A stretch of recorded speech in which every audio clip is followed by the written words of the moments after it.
Well, good afternoon on the sunny 9th of June 23. I'm just taking my vehicle across some rough ground, this track that leads to Monzie Castle. I'm going to see the ladyship. I was trying to get you the Witch's Stone over there. I'm not going to have a good view. I'll get it on the way back, okay? Tight squeeze.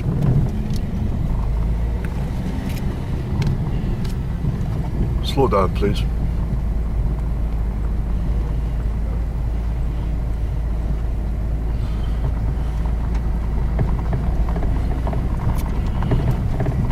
Slow down, please.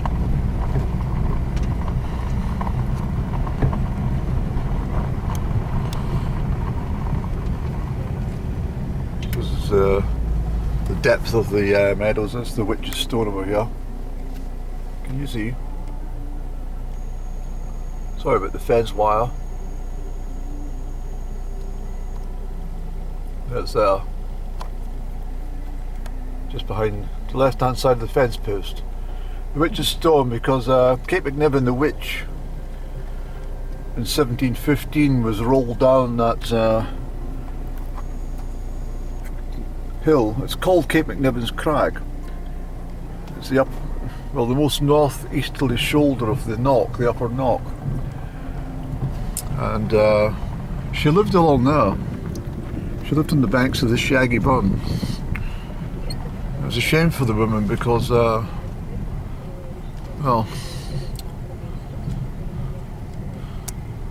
a bit of magic involved with it all, but the problem was that the church and the landowners decided that she was a witch, so she had to be persecuted for having a cat and living alone.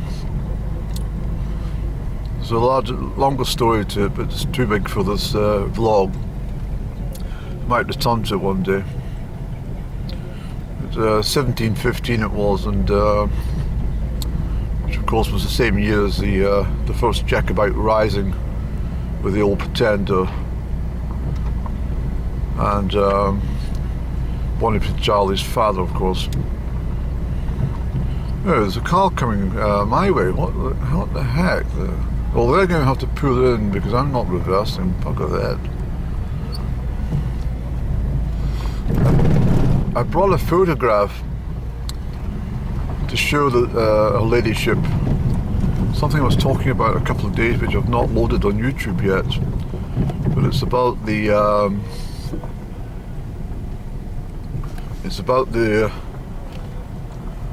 Major Charles McGill Crichton. No,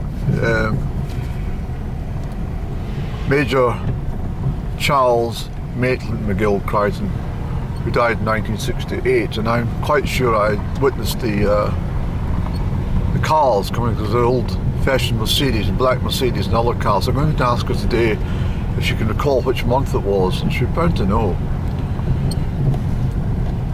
This is private property, so I never venture here out of respect to Her Ladyship. This is her. Well, you wouldn't like somebody walking through your garden, would you? It doesn't matter how many thousands of acres she has, it's not the done thing. Although people do try and jog along here until they discover that she's got some, dogs. She don't like joggers or any intruders. This castle dates back to 1634, but of course it was burnt down in 1908 and was rebuilt. It's been in the hands of the McGill Crichton since 1900, when it's inherited. I'll come back to the story. Let's see if she's available. I think she's got visitors at the moment. She's got German visitors by the looks of things. So I've been here several times, of course, but it's a lovely place. I really like it. Let me take a moment. I won't give Her Ladyship's name, but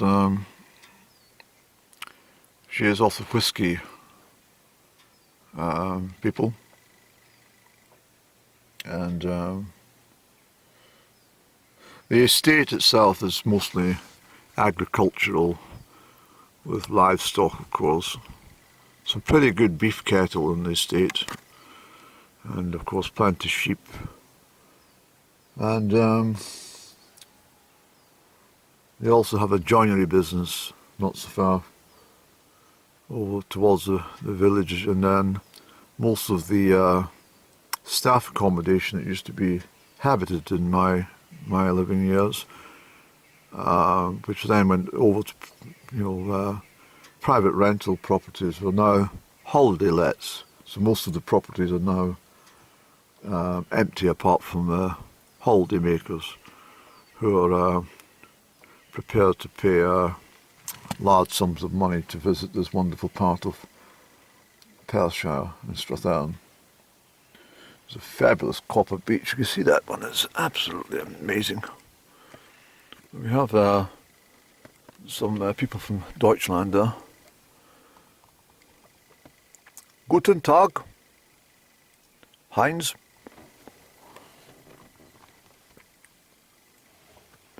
And there are very spectacular gardens here, but the gardens are not open to the public, unfortunately. Although the gardens themselves are not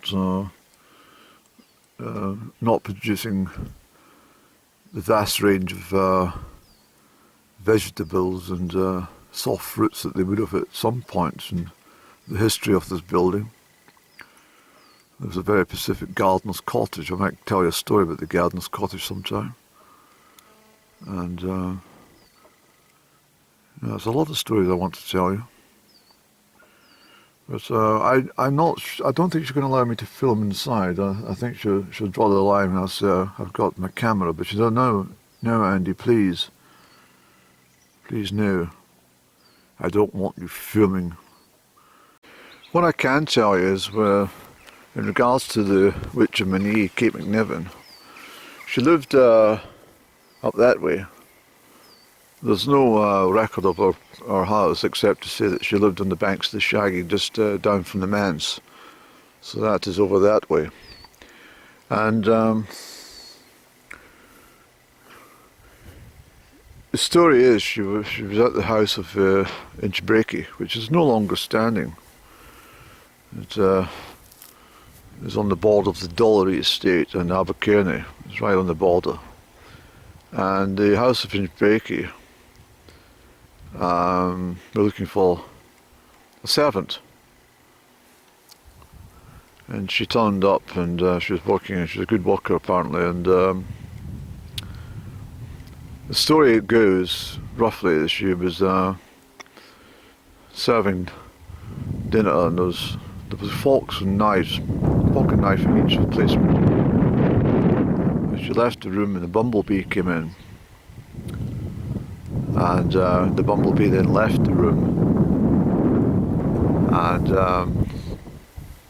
when the bumblebee left the room, 2 pieces of cutlery were found to be missing.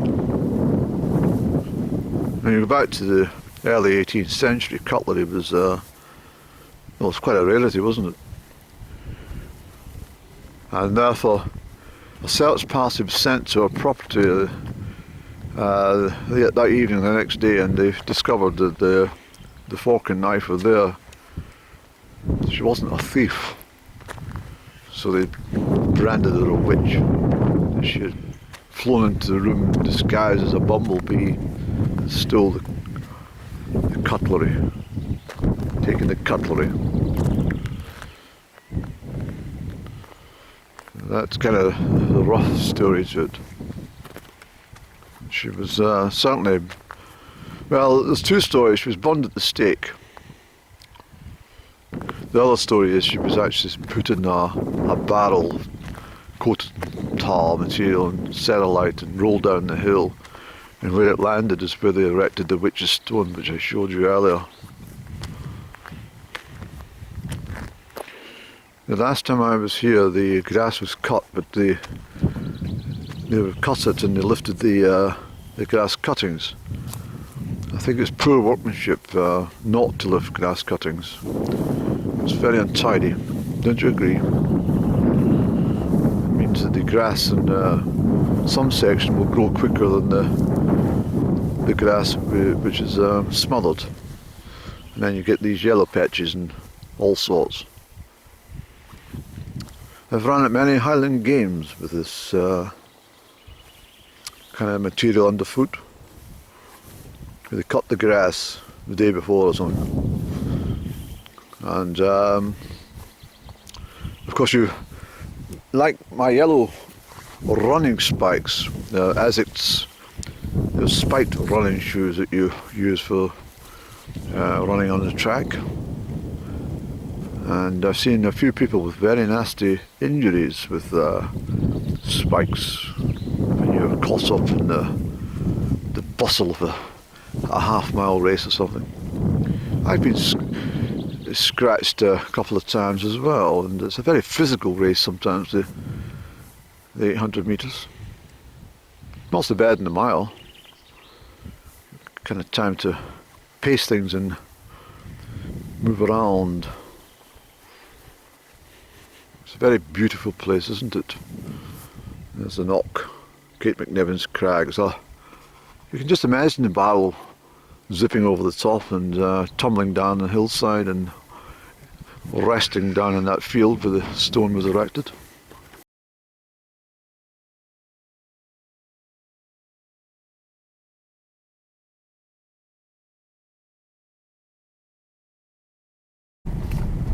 So I was speaking to her ladyship's son, and I said to him, I said, it's quite late in the day, do you think I should come back and see your mama tomorrow? He says, yes, probably best. And I said, well, that's what I'll do exactly. I'll see her at 2 o'clock tomorrow.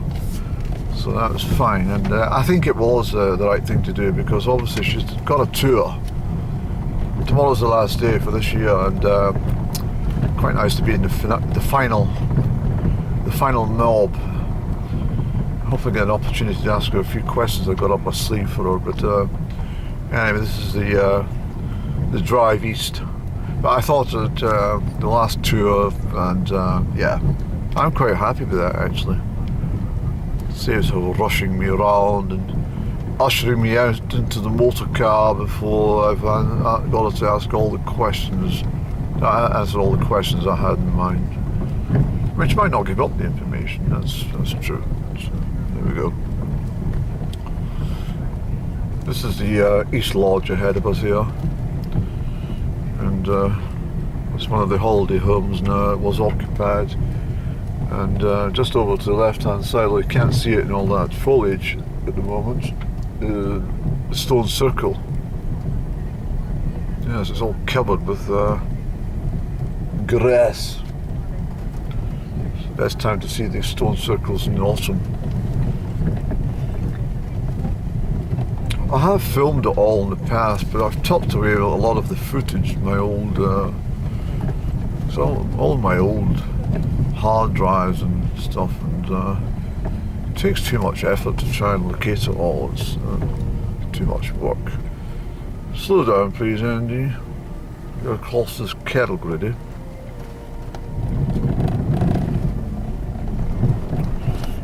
Fine old building this, I have to say. Okay, well I think we'll take a left, Andy. So just a quick film of the mini road that I walked probably several hundred times, no, thousands of times, Andy, come on, be honest. And ran it so many times, but in the opposite direction.